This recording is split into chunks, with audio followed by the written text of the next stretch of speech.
You're listening to Chillworthy. A podcast where two best friends discuss mysteries, murders, and anything in between for your enjoyment. So if you're ready to hear some chilling and unsettling cases, you're in the right place. Happy listening.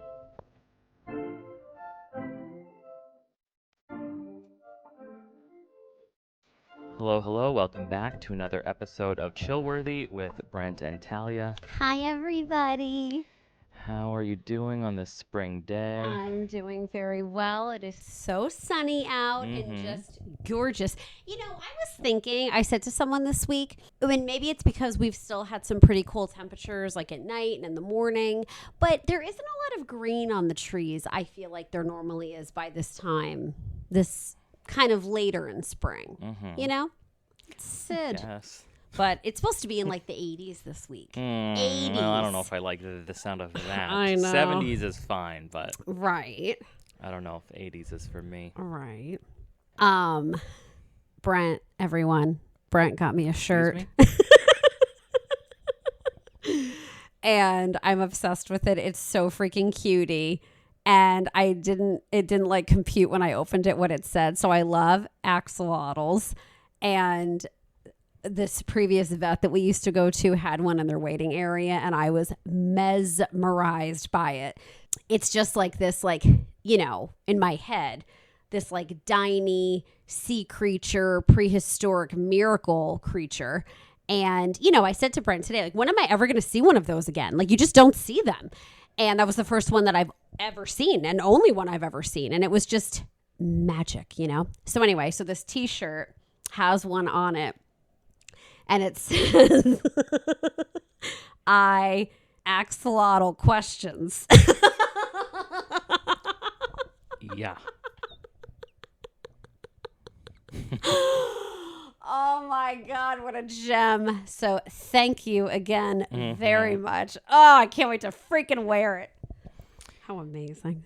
Before the book thing, I want to say that one of the shows that I saw on Netflix that I watched, and I have to say, by the end, I gave it, I mean, not that I really ever give star ratings to shows, but maybe I'll start. This was a 5 out of 5 for me. Wow. I mean, I would recommend it to anybody. What was it called? No, wait. It was called... Oh, crap. Something very bad is going to happen. So, I didn't really know what to expect going into it. I went in kind of blind. I just started watching it. No idea on like the genre either when you started. Well, I mean, it was horror. I knew that, but like, yeah. Besides that, I didn't really know what it was supposed to be about or anything. And, you know, you don't know, like, it starts out one way where you think it's going to be this kind of show, because it was like 8 episodes, I think, or 10, 8 or 10. But then it starts going in like another totally different direction. And That's I was nice. like, wow, like I did not. And so it was just wonderful, and I highly recommend it. Wow. I was trying to like, the only thing I can say without giving anything away is that it's like two people who just got engaged. Well, not just. They got engaged not long ago. They are headed to the soon-to-be husband's lodge, like a wilderness lodge. Yeah. And the family. Okay. And his family will be there, or it's just going to be the two? His family will be there. Okay. And that is where they're going to have their wedding. Oh, shit. But it's also the first time she's meeting the entire family. Now, when you say that's also where they're going to have their wedding, when they arrive, or like she's going to the lodge? Like 5 days from them arriving. Oh, shit. Okay. Yeah. All right. So she's, and they're like a very wealthy, well-to-do family and stuff. And I can't really say more than that because, like I said, at first it starts out and you're like, oh, and then it goes another way. Wait, I want to send this to myself. What is it called? Something very bad is going to happen. Okay. So, anyway, 5 out of 5 for anybody who cares. Something very bad is about to happen. Going to happen. Okay. Now, is this a show that's scary in the way that I will not be able to watch it in the dark or when I'm alone, or is it not that kind of scary? I would say it's more I would say it's more so suspense than necessarily like jump scares. Okay. Did you watch the one with Claire Danes in it? What the hell was that called? I talked about it on here. The Beast in Me. Oh, no. That wasn't scary. Like, that was not horror at all. That was, I would say, like a psychological thriller kind of thing. And before I realized truly what was going on, that was freaking me out. And if you watched it, you would be saying to me right now, like, that freaked you out, really? But I mean, that's most things. So, yeah, I definitely recommend. Yes. Okay. All right. I'm going to watch it. Thank you. Speaking of unsettling shows, Ashley and I started Scarpetta on Amazon, on Prime, whatever. And I can't remember if I brought that up in the last episode that we had, but we started watching it and like actively watch all of it. It's about a serial killer, but I'm obsessed with this show. It's so freaking good. Nicole Kidman is Dr. Scarpetta. She's a medical examiner. And Jamie Lee Curtis is her sister in it. And did you ever watch Bear? Actually, this does now sound familiar. That we as soon as talked you about said Jamie this. Lee Curtis. Yeah, I was going to say, and I feel like last time, if I did bring this up, I said the same thing to you. Like I asked you, did you watch Bear? And I think you said no. I did not. Okay. Yeah. So she was in that, and she's very similar character-wise to who she plays in Bear and how she is in this. This is a little bit softer than that, and she's a freaking kook, and she is hysterical without meaning to be, and oh my God, her acting is fantastic in it. Same with Nicole Kidman. Do you like Nicole Kidman? Yeah. Yeah, that's how I feel. I don't dislike her. I don't love her. I do think she's good, though, and there are a lot of things that I feel like she's been in that I love. What was that show? I don't know if you ever watched it. I read the book. I can't think of the title, but it's like a group of women and like something happens. I think it takes Reese Witherspoon is in it. All right, we're done. I mean, that's pretty damn general. Big it Little was with Lies. a group of women and something happens. Big Little Lies. That's what it was called. That could be Pretty Little Liars. That could be the Golden Girls. That could be a lot of stuff. Babysitter's Club. Right. Okay.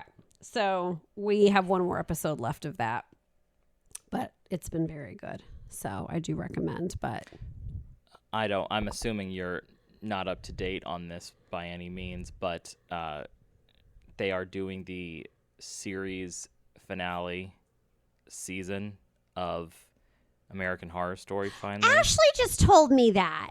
And they are going back to Coven. That's what she said. Yeah. Which, I mean, obviously, if you're going back, you got to go back to my favorite season. Of course. And she said Emma Roberts is going to be in it and your girl, Jessica Lange. But in I forget how she said it was going to be. Well, she's not going to be the Supreme, obviously. That's done. But she's going to be the original person she played. Right. In Murder House. Correct. And when Ashley... Constance Langdon. With the kid, and she'd come and knock on the door? Yeah. Okay. When Ashley said that, I was like, I'm drawing a blank on who she was in that season. Like, that was obviously... Well, because she did make a cameo in the season that I think we still watched together, the Apocalypse season. Didn't we watch that I didn't together? finish it. Oh, well, she did make a cameo in that because they had to go to Murder House. The witches had to go there to do something. And okay. She, I think everybody that I see talking about on TikTok, everybody would love to see her back as the Supreme. But the way they wrap that shit up, you can't do that. Yeah, she's not coming back as the Supreme, and that's it. Anyway, but I mean that should be nice to see. What's that woman I like? What's her name? Sarah Paulson. Thank you. She will be the Supreme. I'm excited about that. I really like her. Yeah. So books. No. Okay. Since we met last, do you remember me saying how I started that audiobook about the crematorium? Oh, yes. So I finished it. Yeah. Very, very good. I bet. 5 stars. And now I'm in this memoir autobiography mode and I wanted another one. A memoir. So I started the audiobook. I'm not far at all. I'm only at 15%, I want to say. The woman who played Emily Gilmore in The Golden Girls, definitely not your cup of tea. Emily Gilmore. Well, that's like her character, Kelly Bishop. I don't know who Emily Gilmore is. In The Gilmore Girls, the show. Oh, okay. The grandmother. Okay. Yeah. I thought you said The Golden Girls. No. I almost want to run this tape back because I'm almost certain you said the woman who played Emily Gilmore in The Golden Girls. No. And I thought, did I? I'm going to look into this. All Hold right. on. Everyone, We'll please hold. Bick. Well, we're Bick, everybody. We're Bick. And I have been dying of laughter for the last 35 seconds. I knew it. Because, yes, I was wrong. I would have bet my life on it, man. Truly. I still remember saying the Gilmore Girls, but I didn't. No. All right, so it's called The Third Gilmore Girl.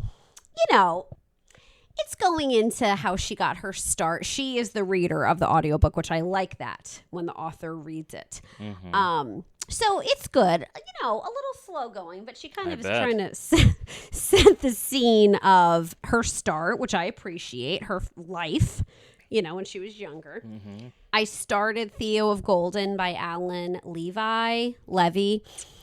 This book has gotten such like positive attention and really great reviews. My grandmother read it, absolutely loved it, said it was fantastic. She gave it like, I mean, she doesn't, I don't think really give ratings regularly to books, but she like wrote me a little note about it and just, I think she put like 6 stars on it. She loved this book. I am not far at all. I just finished a book though, so I'm hoping to kind of put some pep in my step now reading this one. It's slow going for sure. I don't really know what to make of it yet. Definitely mysterious. I know what to make of it. You've heard about No. it. And then I'm still reading To Kill a Mockingbird, still reading that book called Lost about Amelia Earhart. Oh, yeah. So I finished Mystic River since we met last. That one is by Dennis Lehane, and I had said how I was like obsessed with the movie when that came out. I think we were in high school or something like that.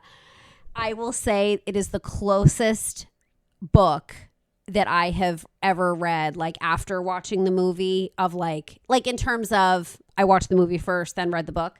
It is the closest I've ever experienced in terms of that they did not change much. They definitely omitted things, like this book was very long, so there's no way it could have, of course, made it all into the movie. So they were not as like long-winded in the movie over some topics, but it was excellent. I freaking loved that book. Mm-hmm. It was so good. So good. 5 stars.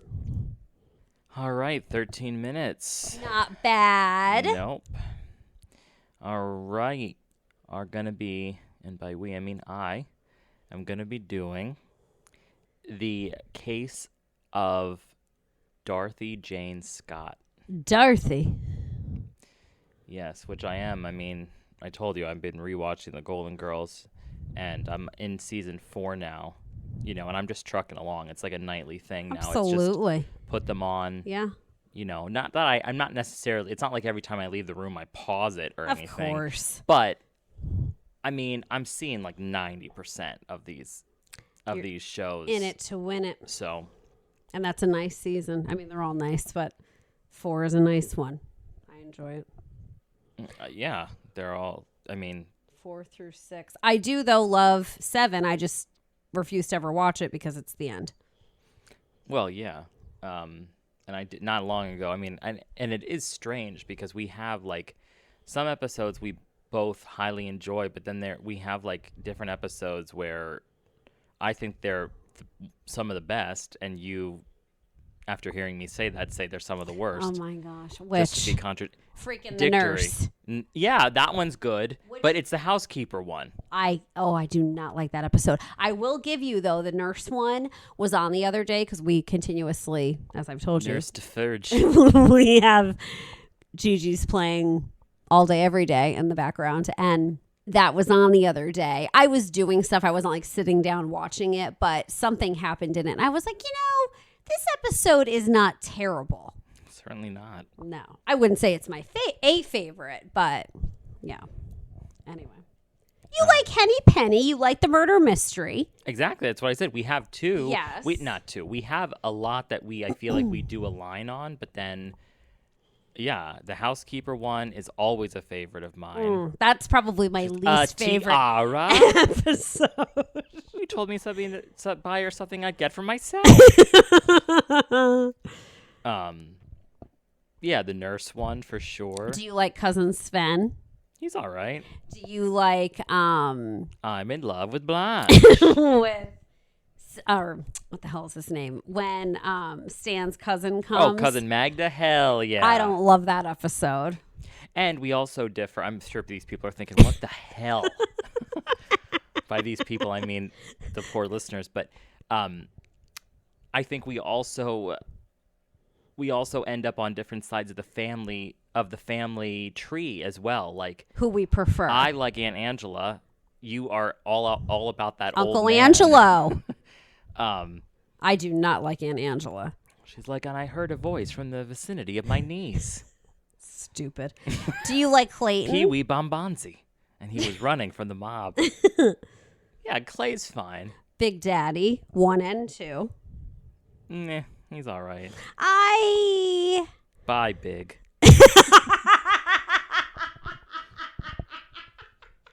On the phone. Blanche's daughter, well, Becky, who are two very drastically different people throughout the show. I'll say. Also, I think it was on Facebook, there was like somebody had made a post like on a Golden Girls group or something, and it said like, it asked people to name their least favorite person, not of the Golden Girls, but of all the characters to ever, grace the show. Was it who Stan? Was the most hated? No, I hope not. It was people him. like Jeremy. Oh. Rosa's sister Holly. Did people vote for her? Well, it wasn't voting. It was just putting in. But I'm saying Holly, the one who was sleeping around with that Blanche's boyfriend and, sabotaging Rose throughout it. Blanche's sister who needed the kidney, who had the speech impediment. I liked her. I don't think she was a villain. Blanche was mean to her. I think you're missing the point. It's the Barbara Thorndike. It's the people who aren't good. Rita Claxton. Sure. Yes. Yeah, she would. Now you're picking up. Sharp enough. Barely, but yes. Okay, here we go. Well, who was it? Who was the most? It wasn't voting. It was just people saying who their least favorite person was. I would personally probably think it is Jeremy who's mine. I mean, he's so mean. I would say I do not like him. But okay. The man who was mean to Blanche with the laundry and then grabbed Dorothy, he's my least favorite. Rex Tillerson or something? Something. Jeremy is second. But I mean, I guess that is true. Somebody who's going to really get a little physical, I suppose. I just remember when he was like, where Becky's like, Jeremy's a huge Dodgers fan or something. It was something like that. And he's like, Becky's a bigger one. And he said something like, Becky's a bigger everything. And Dorothy goes, not everything, Jeremy. Like that, I don't know. Such good, fantastic writing in that show. My third least favorite is, I'm done after this, I swear. Mm-hmm. I think it's like the freaking first episode. No, that's not true. The first episode. What the hell am I saying? Not the first episode. But the man who Blanche was dating, made a pass at Dorothy. Rose baited him. Remember? And he's like, wah, ha, ha, that's not what I meant.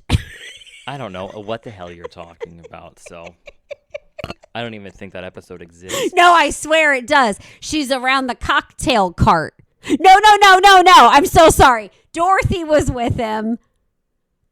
He made a pass at Blanche. Blanche tried to tell Dorothy. Dorothy was like, our friendship's over. You can't let me have anything. And then Rose baited him. That sounds a little more familiar. I don't remember who the man was, but I do remember Rose was like, yeah, she did try to. And she's like, that's not what Blanche said happened or what you said to Blanche. And he's like, it was a misunderstanding. Something, but okay. All right, everyone. Our apologies. We are going to start talking now about the case of Dorothy Jane Scott. Oh, yes. Dorothy Jane Scott, which just start calling her Dorothy at this point, was 32 years old. Oh, young. Mm-hmm. She vanished in late May of 1980 I knew you were going to say the 80s. I just knew it. after a short errand she was running that should have ended with a drive home from the hospital, but she was never seen alive again.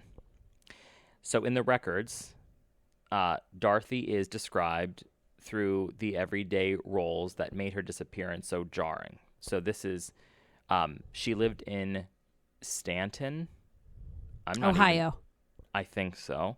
She worked in Swinger's Psych Shop as a secretary. Oh, like for the sewing machines? I don't know. Yeah. Okay. I thought it was a psychiatrist's office. Now wait a minute. No, you're probably Singers, Swingers. What was the name of that sewing machine? right. I thought it was Singer. Yeah, maybe it was, not Swingers. I don't know. Same, Let's apparently. just try to get Fine. into this a little. As a secretary, and her family was deeply involved in helping raise her young children. Obviously, especially after she went missing. Well, yeah, I would say so. So months before Dorothy disappears, now, and you're not going to like any of Oh, this. I'm sure there's all sorts of red flags that are going to freak me the hell out. Months before Dorothy disappears, she started receiving harassing phone calls Nope. at work from an unidentified man. And in the 80s, there's no way to track these calls. There's no *6. What is it? 7. Yeah, there's none of that. Yeah, well, speaking of that, my apologies again, but I'm assuming you've never seen this because I only remember this movie because of my love for Shannon Doherty. But I was in the mood to watch Shannon Doherty last night or the night before. I don't remember. And there was this movie that has always stuck out to me that she played in. It was like a Lifetime movie. And it was 2 years. I looked this up. It was 2 years after she left Charmed. So she's still in Prue Halliwell, like peak condition Prue Halliwell. And it was called View of Terror, I want to say. And so the premise is like she moves into an apartment building, like a flat, that's like across the street from another apartment building. And she starts to get harassing phone calls from a guy who's like disguising his voice. And he's basically watching her through a telescope. It's like a 90s movie through the other building. And the cops still couldn't trace the call even in the 90s because he blocked the call. Wow. So they had no way of doing anything. And obviously he started sneaking into her apartment. All of this stuff. I would recommend that movie to anybody. Except me. Purely just because it's against Shannon Doherty, but I loved it. And I found it because I didn't know what the movie was called, but seeking it out to find it. Right. And so I did though, and I enjoyed it. You were happy. I did. Anyway, okay. That just reminded me about this when she was getting these phone calls. Okay, so she started receiving these harassing phone calls at work from an unidentified man.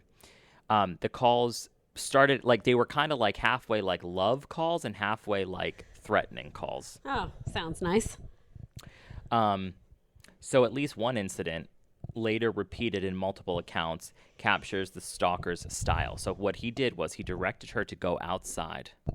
And she did it. I guess so. He told her he left something on her car for her. Oh, I just got the chills. Do you remember when I left your windshield wipers up? No. At work? Yeah. No. I could did. see you totally doing that. More than once? I don't know if it was more than once. Anyway, so he's told her he left something on the car for her. And when she went out to look on her car, there was, under her windshield wiper, was a dead rose. Real romantic. So, and people were saying, that's the kind of thing that these stalkers will do to be like, I can get to you anytime, any place that I want, really, and leave you something creepy. So, check. And they probably didn't have tons of cameras in the parking lots back then. Probably none. So, so then these threats start to escalate. So according to her mother's account in reporting tied to the case, the caller said that he would get her alone and he would, quote unquote, cut her up so that no one would find her. But that's I can appreciate, I'm sure she was frightened and freaked out, but also I wonder when this all started, if she was a little bit like, okay, who is this weirdo?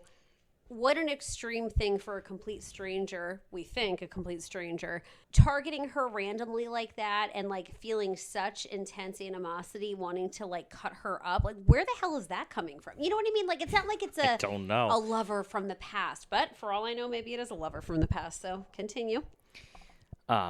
There are also indications that she tried to respond in the limited ways available to a working single mother in the 1980s. So she took up things like self-defense and karate. Oh, God, love her. So she was definitely scared if she's Yeah. doing that stuff. She's taking it seriously. She considered buying a gun, but accounts differ on the exact details and the timing of if she actually bought the gun. But the point is, she obviously felt threatened enough to change how she was living. Yeah. How many kids did she have? 2, I think. Yeah. So now, late May 1980, Dorothy disappears from a hospital parking lot after doing something kind for a coworker. So the starting point of this is Dorothy notices that a coworker whose name was Conrad Bostron, he wasn't looking right, and accounts described a visibly serious problem with his arm, sometimes reported as an infected bite or something described in connection with like a spider bite. So whatever was going on, he was not doing good. So Dorothy and another one of her coworkers, Pam Head, decided that they're not going to ignore it and that they're going to drive him to the ICU medical center. Jeez. So, on the way there, they stop at Dorothy's parents' home, and these are one of those details that becomes weirdly important later on. She changes scarves during that stop. I don't know why she's wearing a scarf in May, but she is. Maybe one of those like silk stewardess decorative. scarf. Exactly. Exactly. Some reports say it was black to red. The Orange County Sheriff's Department later stated that she changed from black to white. So, take that as you will. Right. At the medical center, Conrad is examined and treated. Afterwards, he and Pam are dealing with the pharmacy side of things. They're getting a prescription filled for him. So Dorothy goes out to bring the car closer so he won't have to walk very far, because now they're going to take him home. It's obviously a normal thing to do, and it's a very helpful thing to do, and that is the last clear agreed-upon decision that she makes in public to anybody. Now, not long after, Pam and Conrad see Dorothy's car move through the area. Like, I'm assuming they're looking at this through a window. Like a hospital room window. Or maybe just the lobby, like waiting for her to pull up. I was thinking because they said she was dealing at the pharmacy. True. So the car, they see the car driving, but the car does not come to the hospital. The car's to the door. Right. It's not pulling up anywhere. It's like not doing what she said she was going to do. And they can definitely tell it's her driving it. I did not say that. I'm asking. No, I think they're just seeing the car. I don't know Okay. how far away the car was. Okay. So it doesn't ever stop and pull up at the exit, the exit doors or whatever. So instead, this car speeds right past. Now it's nighttime, so the headlights are so bright they can't make out the driver. The car turns and exits the lot, and for like a moment, they kind of do what probably most people would do, where it's kind of like they're trying to just explain something like, oh, she must have this. She must have that. Maybe she has the runs. No, I don't know, but something like, oh, maybe she went to just go grab a snack. Who the hell knows? Maybe she had an emergency. She'll be right back. Right. And no cell phones back in that time. Because I'm even thinking, was she not the one driving it? Driving it? Did someone do something to her, drag her into the car? They were actually driving it, or did she get in the car, they're in the back seat, and they're like, drive right now with like a gun to her back? Of course, lots of things. Right. So now by the early morning hours, nobody's thinking she's on her way back anymore. With a snick. Right. So Dorothy drove a 1973 white Toyota station wagon. And this car, her car, was discovered Oh, no. in Santa Ana, and it was on fire in an alley. It was specifically the 800 block of South Townsend, and they found it on fire around 5 a.m. So this car wasn't even just abandoned, it was literally burning down. Which makes me think somebody was trying to destroy evidence. The report tied to the later identification of her remains. Investigators believe that the car had been deliberately set on fire. So wait, she was in the vehicle burned. Her remains, you're saying? Yeah, so the report said, that they believe the car was deliberately set on fire. While the details about the fire may have been destroyed because they're not consistently documented in public sources, the core facts are still the same. That Dorothy is gone. The vehicle was found burning miles away from where she was last seen, which was that ICU place. And so now, obviously, this goes past missing into something darker. So I don't think they found her remains right then. It's just that was in the report from when they found her remains, that the car, they believe it to have been set on fire deliberately. Right. Okay. So now in official summaries of the case today, her disappearance is still described as occurring shortly after midnight on May 29th, 1980, with the last known location tied to that medical center. And like I said, so that's just after midnight, which they find the car 5 hours later. So now in June 1980, an anonymous caller contacted the Orange County Register. Are you all right over there? I'm having Your eyes are... My eyes have been so bad for the past 2 weeks. Like, they just leak water. I mean, it's insane. I feel like multiple people... Mine are very itchy. Are they? And my nose has been running for 2 weeks. My nose has been okay, and I haven't had any, facial pressure or anything, but it started with the right eye. And it's so bad in the morning. I feel like everyone that I pass on the way into work think I'm crying because it literally drips down like a chunky tear. Like, that's how much water I have in my eyes. And now the left one, and now they haven't really felt itchy. They just, constantly leak. But today they feel itchy. And then when I walk outside, it's even worse. Like, I feel like when the air hits, or I don't know, the wind. The pollen? You're describing allergies? I didn't know up until right now you were unsure of what was happening to you. I just have never experienced this like this other years. You're like, and when I roll around to the flowers, for some reason, it actually gets a little worse. Okay, well, I think I might know what's happening to you. They're bad this year, man. And I keep getting these high pollen alerts on my weather app. If anybody else is experiencing these symptoms, please write in and let us know if you have any idea what they might be. Anyway, sorry, I'm That's all thick and Shrek. Okay, so like I said, in June 1980, an anonymous caller contacted the Orange County Register and claimed responsibility for Dorothy's death. Oh, whoa. So the sheriff's department, in this call, the person referred to her as my love. Oh, God. And he was claiming jealousy and saying he killed her. A later detailed article, so this was now published after her remains were found, adds to why that call mattered so much. The caller provided detailed information, such as the clothing details. The investigator treated it as significant because it was previously undisclosed about what she was wearing. In the reporting the family had seen. In other words, he wasn't just seeking attention, but he appeared to know the actual, real-life details of the case. What did he say about the scarf? I don't know. I think just that he knew what scarf she had on. Yeah. The calls did not stay with the newspaper, which is the place he called. Like I said, the Orange County Register. But they also made that way to the family. So in 1984, in these records, the mother described years of calls, I guess, that she was getting. Years. From one man. No. So, yeah, years, but it's the mother. But the mother is saying this about... No, the mother was getting these calls. Oh. Calls in which the guy calling her claimed to have knowledge of where Dorothy was and said he was the one who killed her. I see. Okay. They had the line tapped at times, but she reported, and this is again the mother, She reported the caller either didn't stay on long enough or called at times when tracing wasn't active. Well, that must be like an 80s thing, you know? I guess.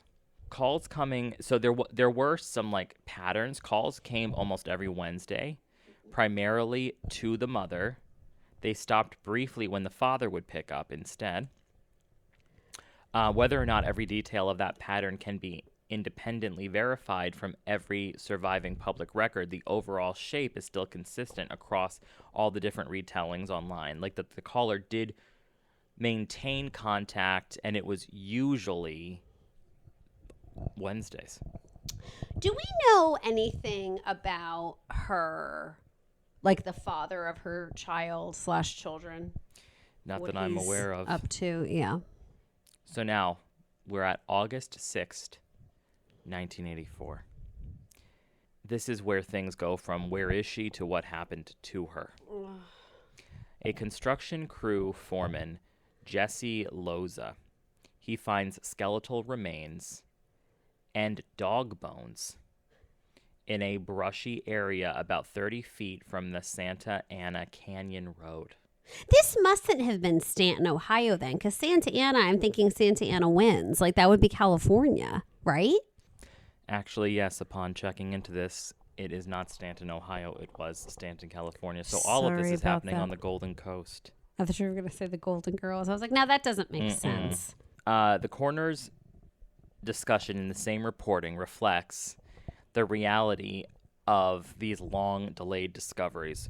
So with the remains reduced to bones, it may not be possible to scientifically confirm murder in the way people imagine, and determining the cause of death can be almost impossible. In this case, officials described the cause of death as questionable / undetermined. That, though, makes me think if skeletal remains were found She must have died. in the car, though, like and maybe she didn't die in the car, but there was blood. I'm sure she didn't die in the car. Why? Well, because nothing was charred or anything. Her bones weren't burnt. No, but I'm saying like second crime scene. Like they could have killed her in the car and then I transferred. thought you meant died in the fire. Sorry, no. Investigators believe that the remains had been at that location for roughly 2 years. 2 years. Which also, though, this happened in 80. Now we're in 84, correct? Mm-hmm. So then she lived for 2 years after her abduction? Or the body remains just got dumped there 2 years ago. Right. Good call. That's what I would think, but why? Why hold on to remains and then decide to move them? I couldn't say. That's fair. Fair is fair. Yeah. They believe that it was there for 2 years because where they found this, there was evidence of a brush fire that had happened in 1982. And they like the way that the bones were there, it looked like they had been part of that brush fire. I wonder where the dog comes into play. I don't know. Identification came through the methods of dental comparison and personal effects. Records described dental records confirming her identity and the mother identifying a turquoise ring and watch found with the remains. The watch was reported to have stopped at 12:30 a.m. on May 29th, the same night Dorothy vanished. I mean, what the hell? How do they know? That's what I was going to say. And back in the 80s, that kind of I don't know, though. Or was it a digital watch? Well, I was not turquoise. I was going to say, though. It was a ring. Oh, it's A turquoise ring. I thought it was a turquoise ring and a watch. Yes. But they were both turquoise.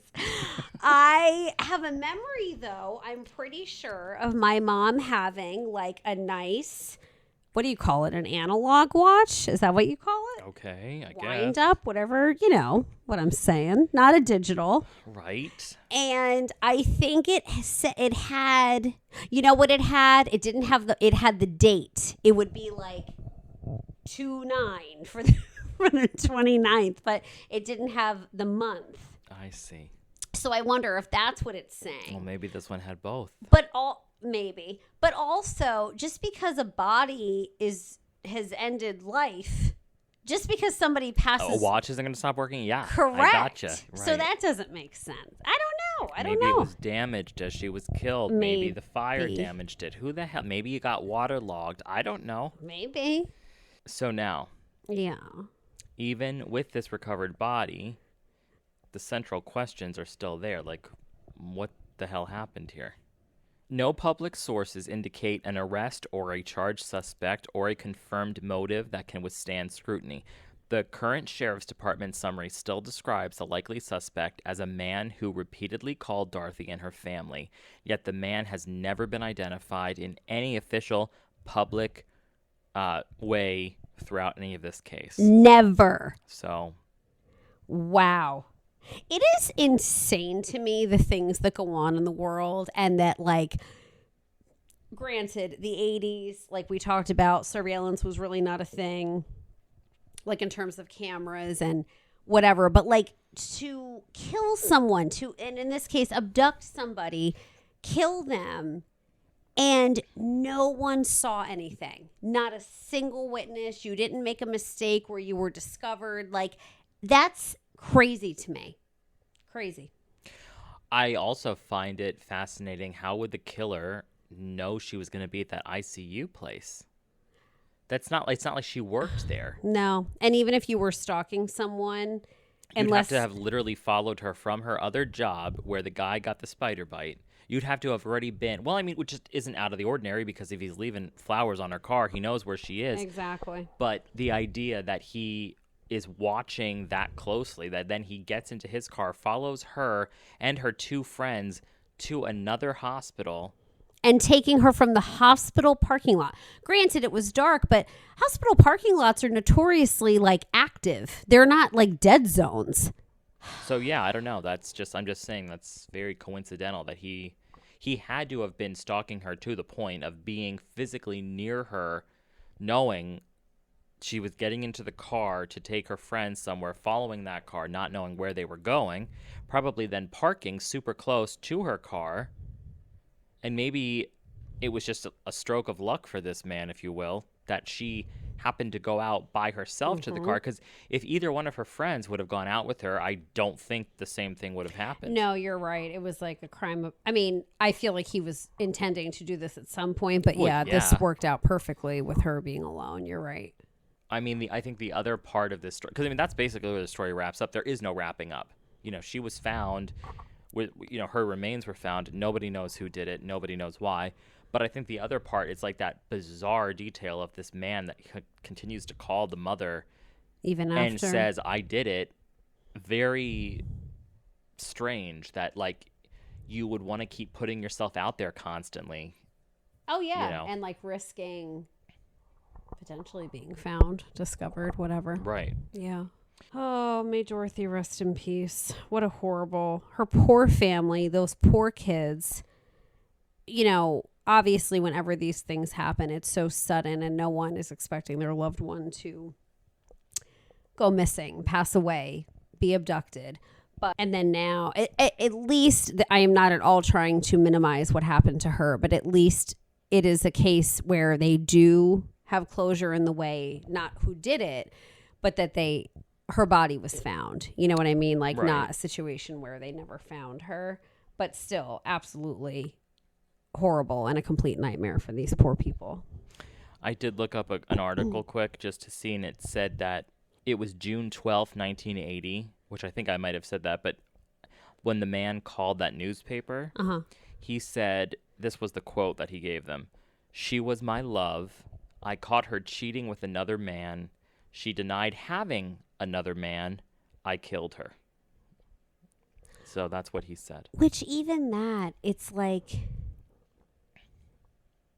I wonder in his head, he's stalking her. I would venture to guess there was no true relationship between them. Right. I wonder if he's, that like verbiage that he's using, if it was basically like at the time of kidnapping her, in the discussion with her before he killed her, if he was like, like if he's stalking her and she was dating or she whatever, maybe nothing happened and she was literally just talking to a man outside by her car or something and he happened to witness that and she's cheating on the stalker, quote unquote. And then as he's about to kill her, he confronts her.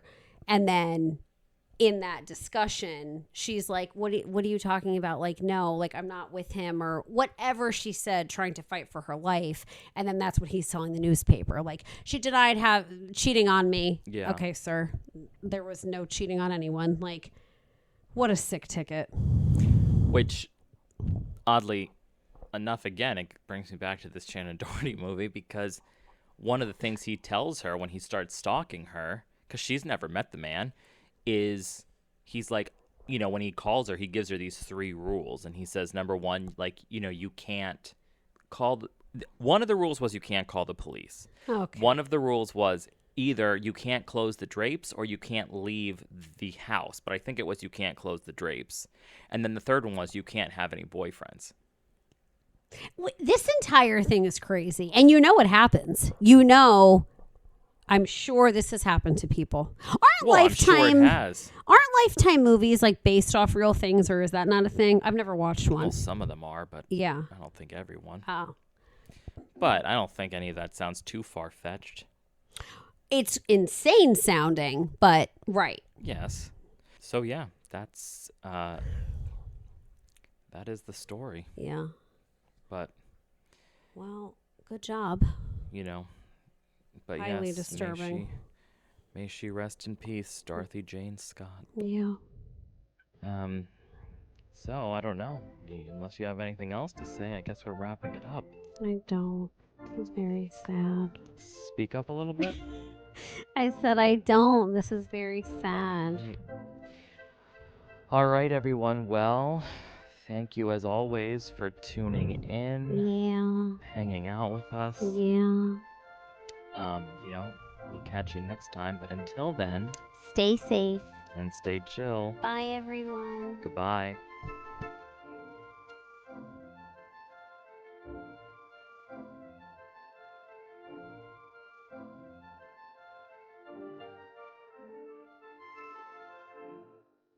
You've just listened to Chillworthy.